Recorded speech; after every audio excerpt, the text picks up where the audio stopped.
Hi guys, so ngayon isi-share ko sa inyo ang isang set play against 2-3 defense, zone defense. So ito yung position natin, dito yung point guard, shooting guard, small forward, power forward at saka yung center. So yung depensa naman, dito yung dalawa sa taas, saka dito yung tatlo. Unang gawin is point guard, ipapasa doon kay small forward. So ito, yung depensa mag-adjust yan dito. Ito naman si power forward is dapat attentive siya dito sa gagawin ng point guard.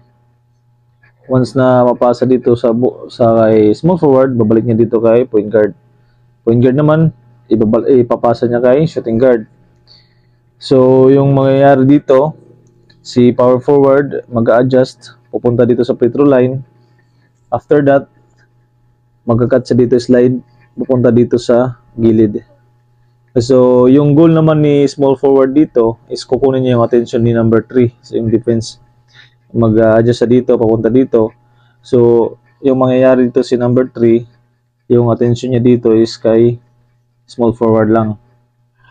So, ito naman, si shooting guard, pag hawak niya ng bola, siguradong dito, may space, so pwede niyang itira dito. Pero once na mag-adjust yung depensa, sigurado itong si number 4, kukunin niya dito si shooting guard. Ito naman si number 5, medyo adjust siya dito kasi yung attention niya is papunta kay center ng opensa. Kasi alam niyang si power forward, nandito naman si number 3 sa depensa. Once na pupunta dito si